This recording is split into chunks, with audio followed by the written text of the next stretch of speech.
Alors, avant de commencer notre discussion sur ce qui va se passer dans les années à venir, il faut tout d'abord voir le point de départ. Donc, quel est l'état de l'économie russe en ce moment, du point de vue des facteurs de la croissance ou des facteurs limitant la croissance. Donc, nous sommes en pleine discussion en Russie entre les fonctionnaires et les spécialistes. Nous essayons de voir si la période d'adaptation de l'économie russe par rapport au changement de l'année dernière a terminé. Moi, je considère que cette adaptation continue toujours et il y a certains facteurs négatifs qui ont toujours l'influence sur notre économie. Et ces faux facteurs, ils sont nombreux. Donc, je pense que, par exemple, on pourrait parler de tels facteurs en 2023, les facteurs limitants, et la prolongation d'un certain nombre de conséquences négatives de cette pression des sanctions qui a continué en 2023 et cette tendance va se prolonger en 2024. Donc, une partie de facteurs qui n'ont pas joué leur influence négative l'année dernière, sûrement vont avoir une influence sur l'économie dans les années à venir. Deuxième chose, malgré le fait Voilà que le plus code. grand potentiel des Le sanctions code. a déjà été utilisé, elle continue à durcir ces sanctions. Donc, du point de vue de l'application de ces sanctions, nous voyons, nous voyons des efforts pour appliquer ces sanctions au meilleur. Nous sommes témoins d'une situation de normalisation de la balance des paiements. En 2022, la Russie elle avait un déficit du point de vue de la balance des paiements, de la balance commerciale. Nous voyons que maintenant, avec les importations qui reviennent et aussi une situation pas très favorable aux exportations, la balance des paiements est en train de se normaliser. Cela pose certaines limites. Tout d'abord, ce sont des limites pour les politiques budgétaires. Parce que la montée du déficit budgétaire dans les années à venir ne sera sûrement pas possible. Donc, ces chiffres de 3%, de 3,5%, ce sont des chiffres limites. Dans le cadre d'une année, on pourrait considérer que ces chiffres fonctionnent, mais cela ne peut pas continuer de la même façon. Donc, cette fonction contracyclique des dépenses publiques aura de moins en moins d'impact sur la situation. Bien évidemment, l'un des facteurs importants, c'est une dynamique négative des investissements privés. Et en fait, la plus grande partie de ma présentation sera consacrée à ces facteurs, puisque c'est un facteur clé. Si nous voyons, si nous prenons ce facteur de croissance économique, nous voyons qu'en 2023, 24, 25 sera déterminé par les résultats de la performance de l'économie russe. En ce qui concerne le négatif, on en a déjà vu, mais il faut voir le côté positif aussi. Il faut admettre que suite aux actions coordonnées du secteur privé, du gouvernement et de la population, certains facteurs négatifs en 2022-2023 ont été réduits. Qu'est-ce que nous voyons maintenant? Nous voyons qu'à la fin du premier semestre, nous avons vu une grande augmentation de la vente, des ventes. Et c'est dû à la demande différée qui n'a pas beaucoup joué en 2022, mais maintenant, il devient un facteur important de la stabilité économique.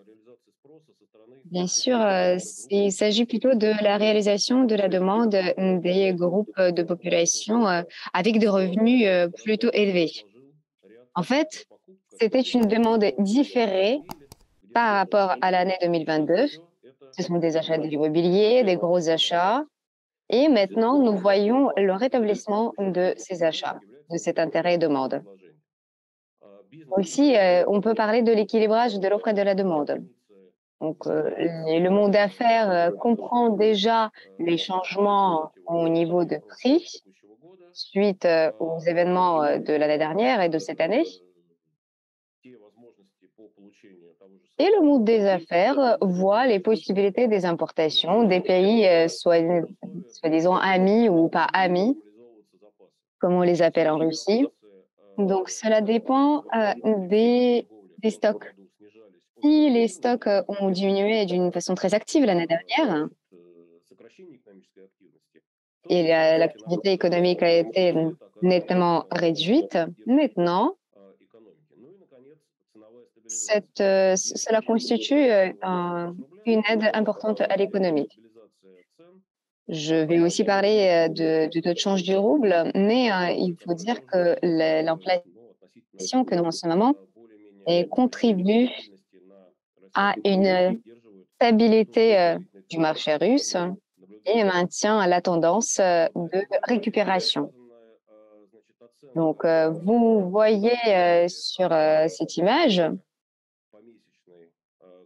c'est, la dynamique, du PIB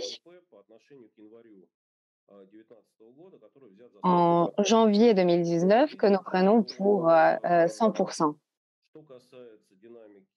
Alors, en ce qui concerne la dynamique annuelle, en avril 2022, c'était un moment clé, un point de non-retour. Et il y a eu une croissance importante qui montre bien que la croissance économique continue.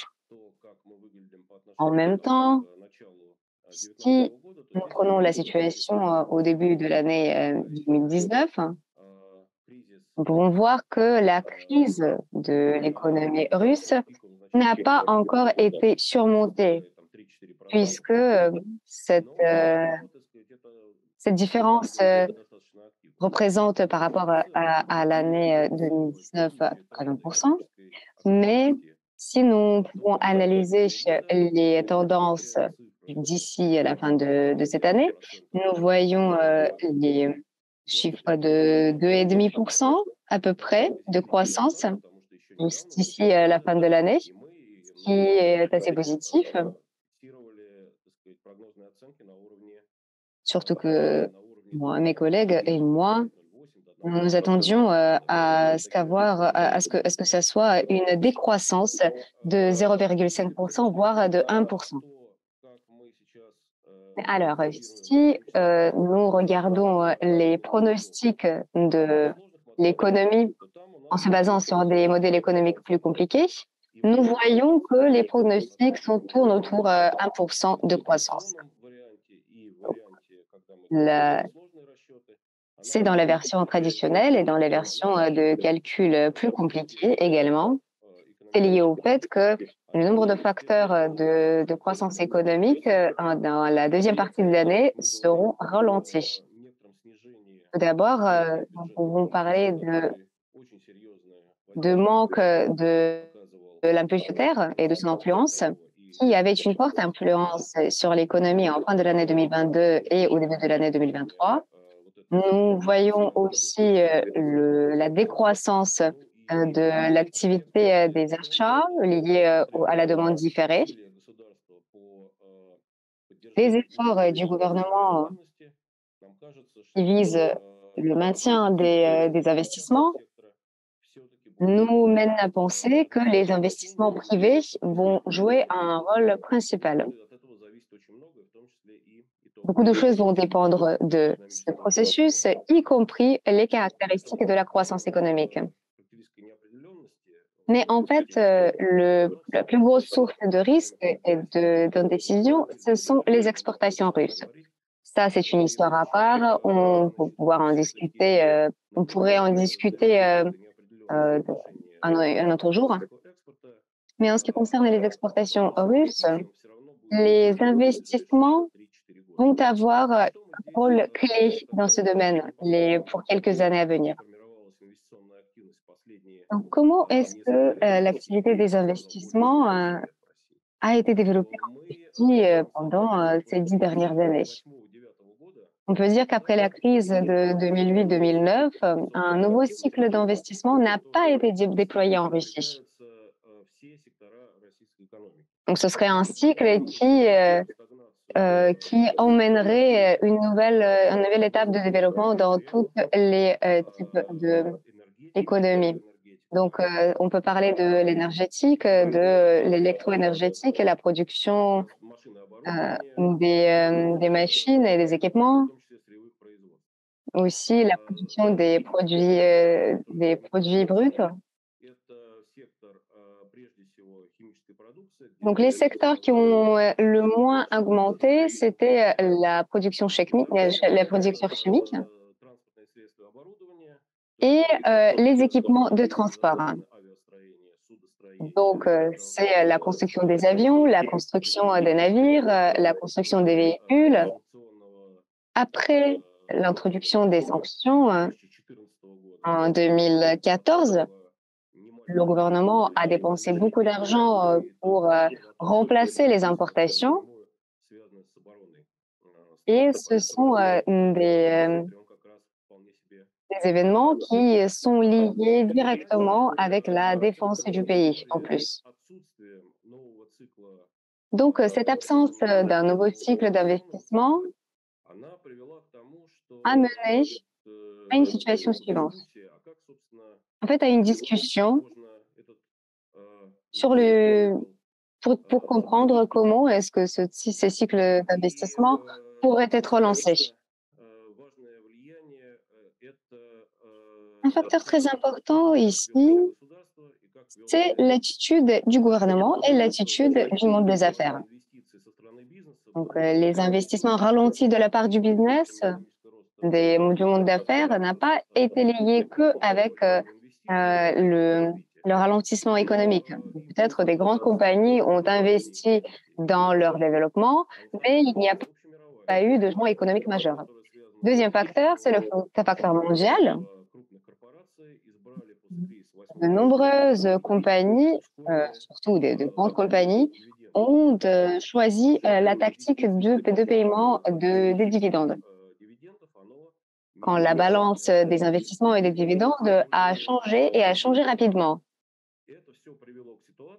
Tout cela a conduit à la situation dans laquelle cette activité d'investissement a été vraiment limitée. Vous pouvez le voir dans l'économie européenne, dans l'économie des États-Unis et bien sûr, cela a touché l'économie russe également. Donc, quelles conclusions pourrait-on en tirer? Dans l'économie russe, on voit apparaître deux parts de secteurs inégaux qui sont divisés en fonction de leur rentabilité et de la marginalité des affaires. Donc, les secteurs avec une haute marginalité, ce sont tout ce qui concerne les matières primaires, les matières premières. Dans ces secteurs de l'économie, il y a de l'argent, mais les objectifs d'investissement, surtout étant donné le développement de l'économie, a déjà été atteint ou peut-être à l'époque de la crise de 2018-2019 et 2010.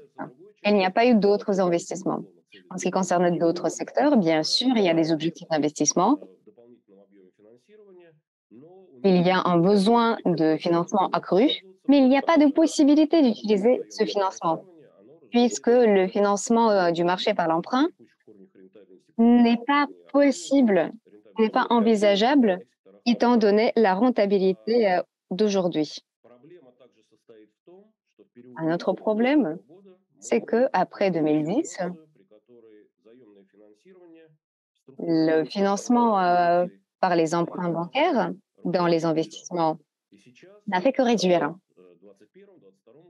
Et en fait, en 2021-2022, le niveau de financement des investissements en capital propre a atteint 55%. Donc peut-être que le gouvernement peut contribuer à, au maintien des investissements, comme en 2022, mais il faut dire que le gouvernement ne finance que 20% par le budget. En plus, l'influence du gouvernement sur la demande est très limitée. Bien sûr, ce sont les constructions, des investissements, par exemple, du magistral de Transsibirsk, de grands projets de construction. C'est aussi la production de la défense, les défenses militaires. Donc, vous voyez dans la partie en bas les investissements qui ne sont pas couverts par le gouvernement parce qu'il n'y a pas assez de fonds. En plus, il faut dire que le financement par emprunt bancaire assure moins de 10% du volume total. C'est assez peu. Et nous pouvons dire que le financement des investissements, cette image de l'investissement de financement, nous ne pouvons pas parler d'une grande influence sur la croissance économique de ces investissements. L'économie russe suit maintenant le modèle de la reproduction simple du capital. Mais le but est de passer au modèle plus élargi, puisque sans cette approche, il n'est pas possible de changer l'économie russe et de la transformer. Ici, vous voyez encore quelques chiffres que j'ai déjà mentionnés. Suite aux événements de l'année dernière, nous nous sommes retrouvés encore une fois dans la situation de la diminution de la part des machines et des équipements dans la structure des investissements. C'est une situation qui est liée avec une dynamique négative. La première sonnette d'alarme, c'était après les sanctions imposées en 2014 après les événements de la Crimée. Voyons qu'à peu près 7%, 7 points de pourcent, ont perdu dans les investissements libres, dans les capitaux pour des machines et des équipements. Donc, le rétablissement a pris presque 7 ans. Et en 2022, nous avons perdu tout de suite 4 points de pourcentage. Et en 2023, cette situation ne va augmenter. Le problème, c'est que les machines et l'équipement créent le potentiel qui va influencer l'économie dans les années à venir. Donc, cette partie, le rétablissement de cette partie des investissements, ce serait souhaitable d'en avoir à la hauteur de 40%. S'il n'y a pas de politique d'investissement, de financement de ce type de capitaux, nous ne pouvons pas avoir de bons résultats. Et aussi, suite aux événements de l'année dernière, nous voyons que la part de financement par les crédits, par des emprunts bancaires, cette tendance nous fait penser à ce que nous avons vu dans les sanctions de l'année 2014-2015. Donc d'abord, on a eu des sanctions, ensuite, c'était la crise. Donc, c'est une image préoccupante. La conclusion est simple. Pour maintenir le niveau des activités d'investissement, il faut des mesures au niveau de l'industrie, au niveau de la politique économique et financière. Alors, comment est-ce qu'on pourrait présenter les mécanismes de financement en termes moyens?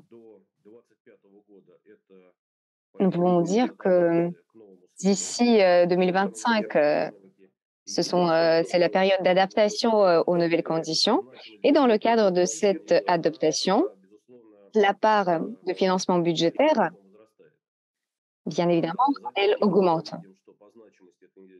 Alors, nous voyons également que les institutions de développement jouent leur rôle important, et les prêts bancaires, les capitaux étrangers jouent le rôle également, alors que les capitaux étrangers sont plutôt une source faible de maintien des investissements. Mais étant donné les limites de, de la montée du déficit budgétaire, nous voyons que le financement budgétaire va progressivement perdre son rôle dans les investissements. Et bien évidemment, le rôle des institutions de développement va s'accroître. Pourquoi? Puisque ce type de mécanismes, qui ont une bonne réputation ces derniers temps, qui ont été présents dans des secteurs divers de l'économie russe, ce sont des instruments qui seront le plus demandés, puisque la possibilité d'envoyer, de donner des ressources financières aux secteurs et qui en ont le plus besoin, avec un taux qui permet de financer les projets qui nous intéressent, c'est quelque chose de très intéressant. Aussi, le rôle des marchés financiers va s'accroître aussi. Le financement sur le taux de marché et bien sûr les capitaux étrangers. Donc, cette période de changement structurel de l'économie russe va peut-être s'accompagner aux investissements dans le PIB autour de 22-24%. Bien sûr, on ne peut pas uniquement avoir ce type d'économie, faire des économies à cette hauteur uniquement par des instruments financiers. Donc, il faut trouver du financement à travers des institutions de développement. Donc, on pourrait dire que ce type, la plupart de ces institutions, de ces instruments existent déjà. Il ne faut rien réinventer. Il s'agit uniquement de la liquidité. Ensuite, quand cette partie de l'adaptation se terminera, peut-être à l'année 2030-2032, la réalisation du potentiel du développement économique va pouvoir se faire. Et vu les changements structurels, les mécanismes de fonctionnement des capitaux dans des secteurs différents, le rôle de prêt bancaire va s'accroître. Le rôle des capitaux étrangers va s'accroître aussi, puisque la fragmentation de l'économie mondiale prend déjà ses formes. Donc, la création de chaînes de valeur, des chaînes des opérations donnera la possibilité d'utiliser les investissements étrangers, tout d'abord les investissements des pays amicaux, dans ce processus de nouveau partage de tâches mondiales. Donc, d'autres types d'investissements ne jouera plus beaucoup d'importance et le potentiel des institutions de développement sera un peu plus important. Donc, c'est comme ça que nous voyons l'échelonnage du rôle des processus dans l'économie dans les années à venir. Alors, parlons de la politique budgétaire. La transformation structurelle de l'économie sous-entend qu'il faut s'éloigner de ces principes de balance du système. Les déficits est important, le déficit budgétaire est important pour ce changement. Et le déficit budgétaire, ici, représente joue le rôle de budget dedans. Donc, le déficit doit avoir un caractère d'investissement. C'est-à-dire que les parties d'autres parties de budget pourront être bien équilibrées. Et le déficit budgétaire, c'est l'une des sources de la transformation structurelle de l'économie. En même temps, le budget est financé par des emprunts internes en utilisant des critères assez clairs du contrôle du déficit. Donc, ces critères, ils sont typiques, y compris pour la France, pour les pays européens, pour de grandes économies. Tout d'abord, c'est le pourcentage du du déficit budgétaire du PIB. C'est le total de dette publique en pourcentage du PIB et le paiement des intérêts.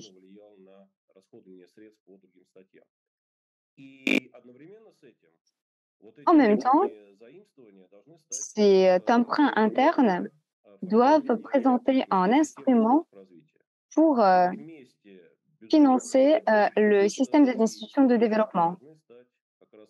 Il y a ce déficit budgétaire et ce système d'institutions de développement doivent contribuer à la transformation structurelle de l'économie qui est très importante.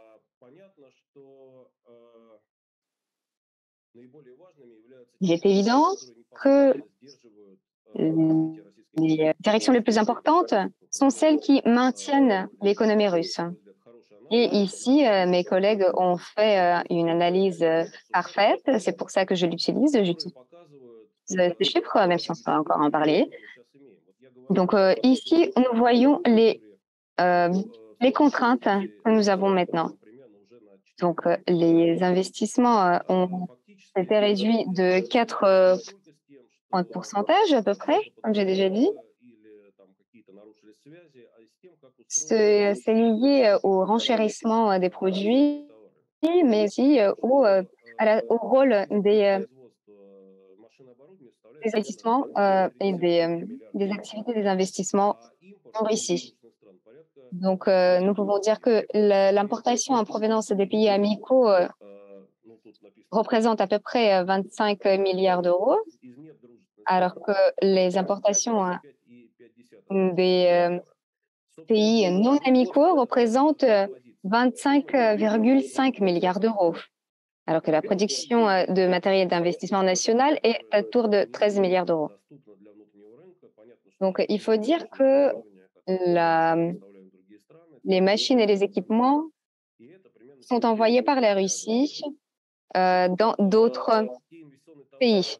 Et ces exportations sont autour de 7,8 milliards d'euros. En ce qui concerne la production nationale et la production nationale, les exportations et les importations, c'est autour tout ce qui est disponible sur le marché russe, c'est à peu près 24,4 milliards d'euros. Le développement de la production représente 5,6 milliards d'euros. Et les importations parallèles, donc des pays non amicaux que nous recevons tout de même à travers d'autres pays, s'élèvent à 7,8 milliards d'euros. La pénurie de biens d'investissement représente à peu près 12,2 milliards d'euros. Donc, on peut dire que ces 12 et quelques milliards d'euros présentent une contrainte pour la demande budgétaire. Et on ne peut pas les remplacer par quoi que ce soit, peut-être par les travaux de construction, mais cette construction diminue le potentiel de la croissance économique. Donc, il faut trouver les moyens de lutter contre ce déficit, de cette pénurie. Pour cela, il faut financer la recherche, il faut rétablir les activités de production industrielle, donc la politique industrielle et la politique scientifique et technologique. Et son efficacité et la réalisation de ces changements structurels, y compris de production des biens d'investissement, va définir le potentiel de l'économie russe dans les années à venir. Et maintenant, on va parler du taux de change. Ici, il y a quelques points importants que j'aimerais faire. Donc, j'ai déjà parlé de cette problématique lors du séminaire précédent. Lors du forum économique, on a entendu parler du fait qu'il y avait un taux de change confortable pour l'économie russe. Je ne suis pas d'accord avec cela. Je pense que les conditions ont changé et que le taux au niveau de 90 roubles n'est pas le seul possible. C'est-à-dire que nous avons des situations différentes et l'achat de biens et de services sur le marché interne, en fait, se fait sur un taux qui est plus élevé. Et donc, cela représente une tension supplémentaire, une pression supplémentaire pour la demande. Et sans des mesures spécifiques pour rétablir l'investissement, on ne peut pas résoudre ce problème. Donc, la question est de savoir quel taux il faudrait maintenir. Et cette question reste ouverte. Et je pense qu'avant, on avait au moins 3 canaux pour soutenir la croissance. Pour, tout d'abord, c'est la croissance des revenus budgétaires nominaux. Deuxièmement, c'est le soutien des revenus des exportations. C'était très important également. Et troisièmement, c'était le soutien aux industriels, aux producteurs euh, qui importaient leur production. Donc, nous connaissons très bien les limitations que nous connaissons aujourd'hui sur les exportations, sur les importations, sur le marché russe. Et donc, ces deux derniers axes pour la dévaluation du rouble ne fonctionnent plus de la même manière qu'ils le pouvaient fonctionner avant. Et cela veut dire que l'élasticité positive de l'économie avec le taux de rouble est changée. Et donc, aujourd'hui, du point de vue du potentiel de croissance et du point de vue des conditions pour la mobilité des capitaux, en fait, nous avons besoin d'un taux de change plus stable et plus robuste. Et quels sont les taux qui seraient les plus favorables pour cette modernisation de l'économie russe? C'est une question ouverte et j'espère que dans nos travaux de notre institut cette année, nous allons essayer de répondre à ces questions ouvertes. Mais en tout cas, l'élasticité de l'économie et les changements de taux, toutes ces situations ne sont plus les mêmes aujourd'hui et il faut le prendre en compte. Et maintenant, mes conclusions. Donc, tout d'abord, ce que je voulais souligner, c'est que l'étape d'adaptation de l'économie russe n'est pas encore terminée. Et cela veut dire que nous pourrions parler d'une politique plus équilibrée, mais cela reste pour l'instant très risqué et très dangereux parce que si l'on enlève les mesures de soutien à l'économie dans une période où l'économie n'est pas encore ne s'est pas encore complètement adaptée aux nouvelles conditions, cela peut entraîner une situation, une réaction très défavorable jusqu'à une stagnation du développement économique, ce qui n'est pas possible aujourd'hui, on ne peut pas permettre cela pour l'économie russe aujourd'hui. Ensuite, si l'on revient à ce qui se passait avant les événements de 2020-2022, nous avons vu une situation où il y avait des grands projets d'investissement qui se sont terminés et cela a entraîné une décroissance de développement économique en 2014, par exemple, et cela signifiait que le nouveau cycle d'activité économique que le gouvernement tentait de lancer n'a pas été lancé et ce cycle est difficile de lancer aujourd'hui, bien sûr. Donc aujourd'hui, il faut soutenir les investissements, mais les problèmes concernent les mobilités des capitaux et les problèmes de financement mutuel. Donc aujourd'hui, il y a des problèmes de mobilité de capitaux liés à plusieurs facteurs et tant que ce problème n'est pas résolu, les investissements privés ou les investissements au potentiel liés au potentiel économique, je pense que cela est très difficile à prévoir. Donc, bien sûr, aujourd'hui, dans les conditions que nous avons, euh, il faut avoir une politique échelonnée et en passant de cette étape de l'étape d'adaptation à l'étape de stabilisation, va avoir une grande influence sur la situation. Et une conclusion très importante aussi, c'est que les limitations budgétaires aujourd'hui ne sont pas le facteur ou le problème clé. Le problème clé aujourd'hui, c'est la connaissance de quoi et comment on pourrait financer l'économie et non pas la présence des capitaux dans l'économie, parce qu'il y a des capitaux, mais il faut savoir comment nous avons atteint cette situation et quels sont les facteurs les plus importants pour le développement de l'économie russe. Merci beaucoup pour votre attention.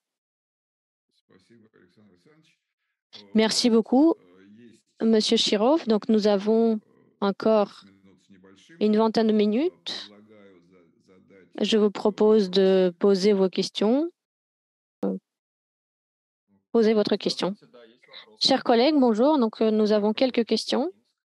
Je vous en prie. Bonjour, Alexander. Donc, merci pour cette présentation très intéressante.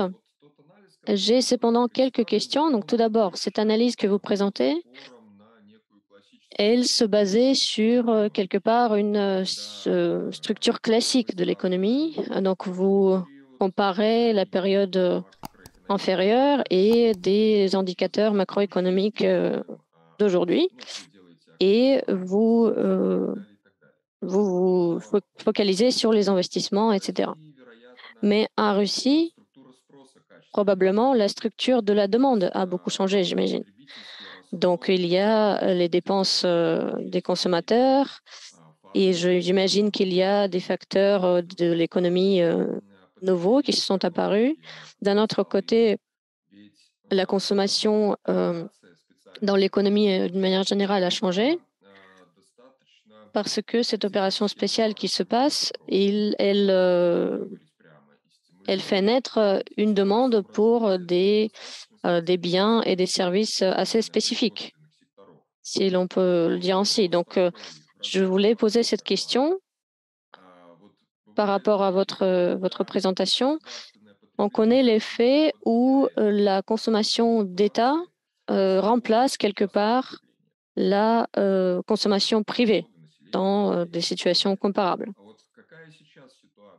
Donc, quelle est, de votre point de vue, la situation aujourd'hui, la consommation et la demande qui existent aujourd'hui pour les biens et les services qui existent? Est-ce que cela a beaucoup changé du point de vue qualitatif?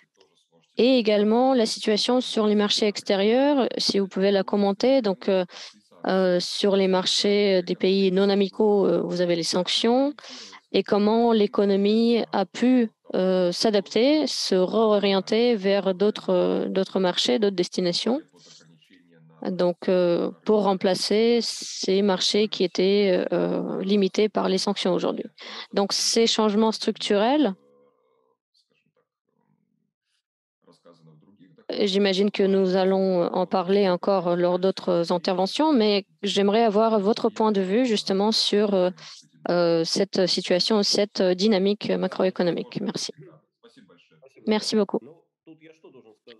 Merci pour cette question. Alors, ce que je peux vous dire ici, la Russie, c'est une économie très grande et c'est un très grand pays, cinquième ou sixième plus grande économie du monde. Et cela veut dire que même une situation aussi importante, mais néanmoins locale, avec cette opération spéciale militaire, a bien sûr une influence sur l'économie, mais une influence qui reste limitée. Donc, il y a quelques mois, je parlais des dépenses et bien sûr, si l'on compare cette évolution par rapport au PIB russe, cela reste négligeable. Donc, bien sûr, il y a des secteurs qui changent, les secteurs du complexe de l'industrie militaire, et on voit que ce secteur a une part quand même moindre que le secteur des matières premières. Et ce secteur n'a pas beaucoup rétréci. Donc, bien sûr, il y a une influence, il y a un impact, mais il reste assez petit. Et ensuite, je dirais que le facteur clé euh, qui a eu l'influence sur notre économie l'année dernière, ce n'est pas l'opération spéciale, ce n'est même pas les achats des équipements militaires.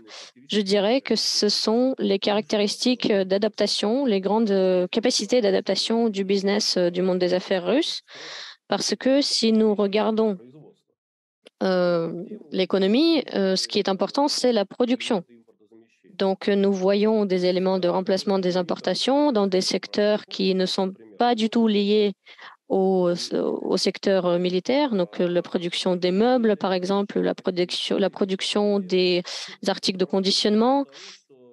Donc, cela nous montre que la structure technologique de l'économie russe permet de produire un grand nombre de biens qu'on importait avant. Et dès que nous avons eu ce besoin de produire ces biens en Russie même, nous avons pu nous adapter. Et cette production a accru. Et même si l'on regarde, par exemple, le secteur informatique, des technologies informatiques, nous voyons qu'il y a eu un grand développement des projets liés aux sites, aux applications. Et lors de quelques mois, nous avons vu beaucoup de développement, beaucoup de nouveaux produits. Et cela a conduit également à une restructuration du marché antérieur, bien sûr. Et donc, beaucoup de revenus restent maintenant au sein du pays. Et c'est un phénomène que nous allons encore discuter, nous allons encore analyser, parce que le remplacement des importations a donné, par exemple, d'après nos calculs, plus 2% de croissance.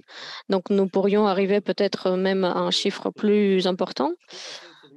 Et ensuite, en ce qui concerne la demande extérieure, donc bien sûr, le problème de la demande extérieure est lié au fait que nous exportions uniquement des matières premières et l'économie mondiale est bien sûr quelque chose d'assez complexe. On peut essayer d'imposer des sanctions ou d'autres choses, mais la demande est liée à la croissance de cette économie mondiale.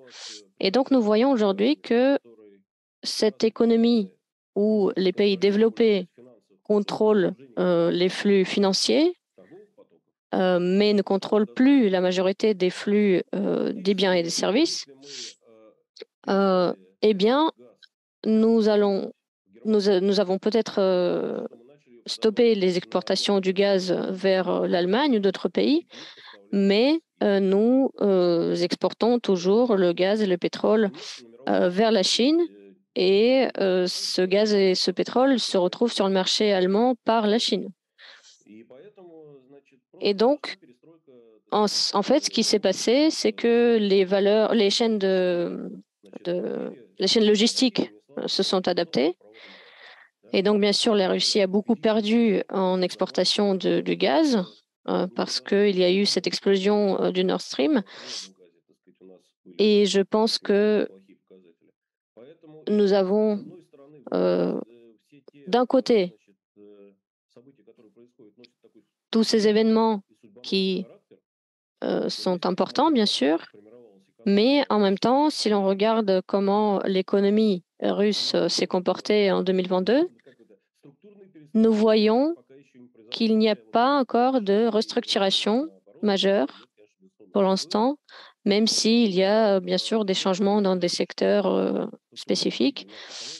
Mais je pense que la restructuration sera liée à autre chose, c'est-à-dire que nous allons vraiment changer la structure de l'économie dans les secteurs qui sont nécessaires et cela sera lié à cette étape euh, d'après. Donc aujourd'hui, les facteurs que nous avons, c'est les facteurs tout à fait traditionnels qui avaient toujours l'influence sur l'économie russe avec les changements apportés par la situation géopolitique, bien sûr. Et est-ce que vous diriez qu'il y a aujourd'hui des problèmes liés aux ressources humaines liées à cette situation? Alors, on dit aujourd'hui qu'on a les statistiques que les spécialistes dans ce secteur se demandent qu'est-ce qui est la raison de cette situation. Donc, on dit qu'il y a beaucoup de personnes qui sont parties du pays, mais c'est un argument qui ne tient pas parce que parmi ceux qui travaillent dans les entreprises, il y a très peu de personnes qui sont parties. La plupart, ce sont des gens travaillant dans des industries créatives ou d'autres, ce sont eux qui sont partis. Mais euh, aujourd'hui, bien sûr, il y a un certain pourcentage de personnes qui ont été mobilisées, mais je pense que le problème est lié à autre chose, c'est-à-dire que aujourd'hui, nous avons déjà discuté de cette problématique avec mes collègues et je pense que aujourd'hui, ce que nous constatons, c'est qu'il y a un déficit des ressources humaines qui pourraient travailler pour des salaires assez bas et peut-être que c'est un facteur positif parce que je pense qu'il faudra le changer justement parce qu'aujourd'hui, le niveau de salaire ne correspond pas aux tâches aux tâches que ces personnes réalisent. Merci beaucoup. Bonjour, chers collègues. Moi, j'ai une question sur la politique d'investissement. Donc, c'est une question peut-être paradoxale quelque part. Donc, nous avons vu ce graphique où vous avez montré la marginalité des secteurs de l'économie. Est-ce que cela ne représente pas un empêchement aux, aux investissements parce que il y a des capitaux qui vont quelque part et ils vont bien sûr dans les secteurs avec le plus de marginalité. Donc, est-ce que cela peut constituer une limite? Et en même temps, vous avez dit qu'il faudrait une politique spécialisée, spécifique. Et l'une des approches, un bon exemple, je pense, c'est que Rosatom, par exemple, investit massivement aujourd'hui dans les batteries de lithium ou d'autres secteurs. Mais dans d'autres secteurs, il n'y a pas d'investissement aussi important. Donc, peut-être qu'il faudrait se focaliser plus sur ces secteurs. Et j'aimerais citer ici également M. Sapir qui disait qu'il faudrait attirer plus d'investissements. Et je pense que justement, c'est une expérience qui nous manque parce que on a de la production, mais on n'a pas assez d'investissement. Donc, comment on pourrait, avec quels outils on pourrait lancer ce cycle? Bon, tout d'abord, pour la première question, j'en ai déjà parlé, mais je peux vous redire que ensuite, vous pourriez bien sûr reposer ces questions à mes collègues, et je suis d'accord avec eux. La haute marginalité des exportations, des productions des matières premières, est liée bien sûr au taux de change faible du rouble. Et aujourd'hui, nous avons ce taux faible qui leur permet d'avoir un taux de revenu assez haut. Et bien sûr, il faut créer des conditions favorables aux productions qui amènent des revenus dans le budget de l'État. Mais ce niveau de marginalité que nous avons aujourd'hui n'est pas possible. Donc, même si nous allons avoir encore des secteurs avec une grande marginalité, je pense que ce sera surtout le secteur des services ou le secteur des ventes en gros. Donc, je pense qu'il y aura des secteurs comme ça, mais peut-être pas de la même ampleur. Et donc, d'un côté, nous allons essayer d'avoir cette disponibilité des importations et d'un autre côté, de rapprocher les niveaux de marginalité des secteurs manufacturiers et des secteurs de matières premières. Donc ça, je pense que c'est un sujet important pour la politique économique. Ensuite, comment attirer des producteurs? Je pense que la restructuration de l'économie mondiale et les changements dans l'économie mondiale vont amener à une situation où les flux de capitaux vont venir parce que et l'Europe et la Chine devront reconstruire leur chaîne de valeur. Les distances logistiques vont changer, les modèles de coopération entre les pays vont changer.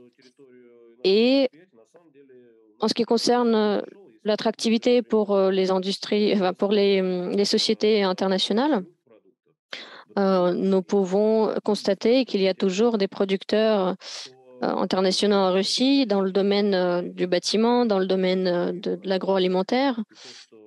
Et ces sociétés ont réussi à remplacer les importations aujourd'hui, justement grâce au fait qu'il y avait des capitaux étrangers présents sur le marché. Et le plus important, bien sûr, c'est les technologies qui arrivent avec les investisseurs étrangers. Donc, je pense que le problème principal, c'est que la Chine et la Russie et les autres économies mondiales, les grandes économies, ils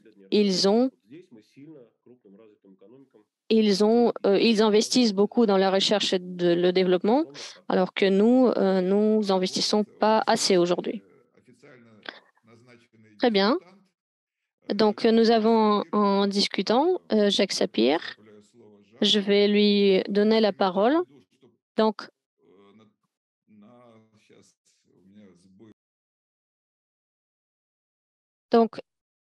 dans 6 minutes, nous devons passer à votre intervention propre. Donc, voilà, je vous passe la parole pour ces 6 minutes.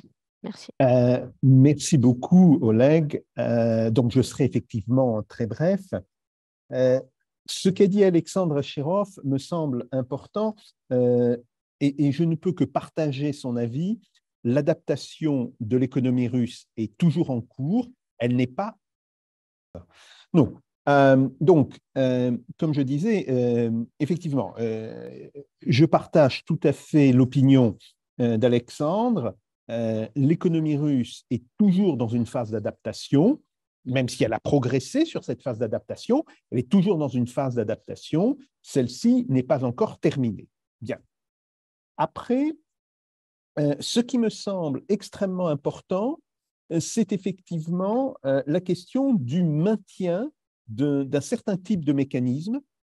Est-ce que les mécanismes qui vont favoriser cette adaptation doivent être essentiellement des mécanismes publics? Jusqu'à quel point des mécanismes privés peuvent reprendre d'une certaine manière le travail d'adaptation? Ça sera à l'évidence une question importante durant cette année.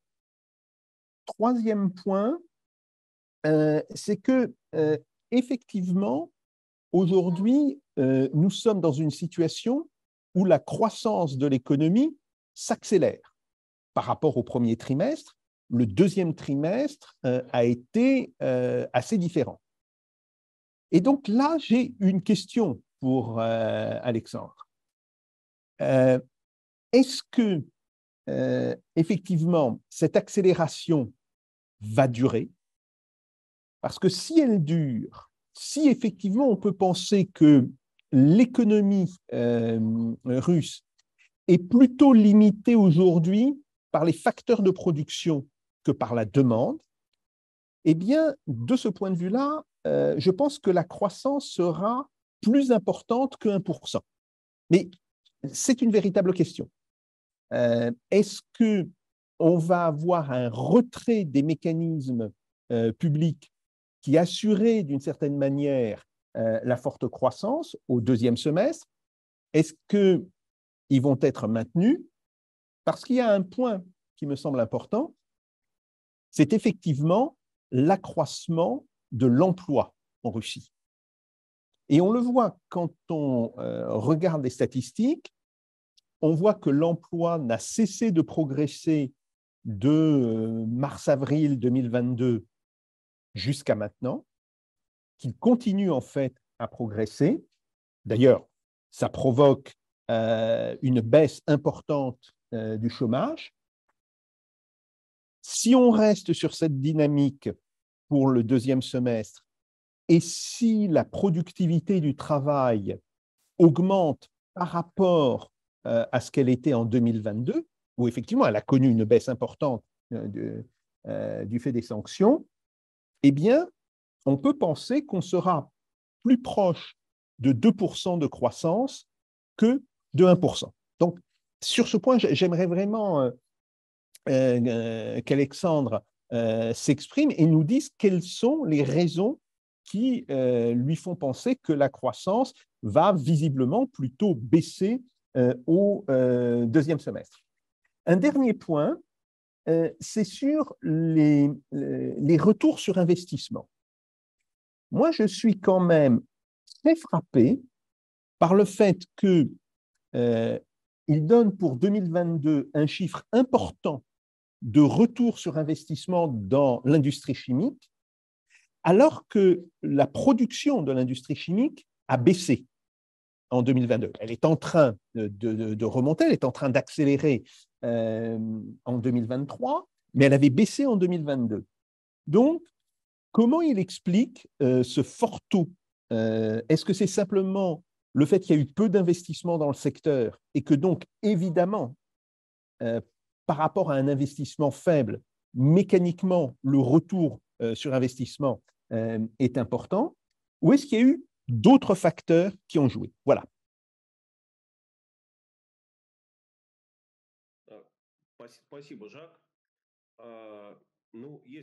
Merci, Jacques. Donc, en répondant à la première question, est-ce que nous pouvons avoir 2%? Oui, bien sûr que nous pouvons avoir 2%. Mais, de mon point de vue, le risque principal, c'est que ces facteurs de croissance qui ont soutenu l'économie russe en 2022 et qui la soutiennent toujours, en deuxième partie de 2023, ils seront beaucoup plus faibles. Donc, je parle des investissements, y compris des investissements publics, puisque la base de comparaison sera élevée et ce facteur ne jouera pas un rôle aussi important. Je parle des dépenses budgétaires également, donc les dépenses budgétaires sociales et d'autres. Et bien sûr, je parle des investissements. La croissance du capital primaire, donc les investissements dans le capital primaire s'élève à 5,6%. Mais dans tous les pronostics, nous voyons une croissance estimée à 0,5%. Mais nous pensons que si la situation des investissements dans les affaires, les compagnies privées ne va pas changer, ce sera plutôt une situation même dans le négatif. Du point de vue statistique, dans la deuxième moitié de 2023, je pense que le problème est le suivant. Pour maintenir la croissance de l'économie au niveau de 2%, ce qui est possible, il faut, comme on dit, faire quelques corrections, apporter quelques corrections dans la politique économique, ce qui est possible en ce moment. Donc, je pense que l'affaiblissement du taux d'échange du rouble, que nous voyons maintenant, joue plutôt contre ces 2% de croissance, puisque ce taux d'échange, c'est à peu près 90 roubles, cela influence la demande des consommateurs et les investissements. Cela peut être un facteur négatif qui ne pourra pas être neutralisé même par les investissements dans le domaine militaire et de la défense. Donc ici, je n'ai pas une position définie claire pour l'instant, parce que nous ne voyons pas encore comment est-ce que, quelle sera la dynamique de la demande, de la dynamique des prix. Mais au bout de quelques mois, peut-être 2 mois, nous pourrons parler avec plus de certitude de la direction dans laquelle nous allons. Mais pour l'instant, nous sommes sur l'ascendance, donc peut-être sur le maximum des prix. Maintenant, nous estimons les prix à 2,3% de croissance. La deuxième question, qui concerne la production chimique, en fait, c'est très simple. L'industrie chimique s'est débarrassée des investissements sous une forte imprévisibilité de l'année dernière. En plus, les limitations de l'achat des engrais russes, qui était une partie très importante des exportations chimiques, a donné comme résultat que les compagnies ne pouvaient pas vendre ces produits pendant un moment. Mais dès que la porte s'est rouverte, bien évidemment, ils ont vendu tout ce qu'ils ont pu vendre et avec beaucoup de profit, puisque les prix sur les engrais minéraux l'année dernière ont été très élevés. Donc, c'est comme ça que nous pouvons résoudre cette énigme. Donc, c'est la situation, c'est l'influence de la situation mondiale sur le marché des engrais, plus les problèmes auxquels étaient confrontées nos sociétés en ce qui concerne la sortie sur le marché international. Merci. Donc maintenant, nous allons sauter de l'économie russe sur l'économie française et je passe la parole à Jacques Sapir qui nous parlera des paradoxes de la croissance économique et développement économique en France.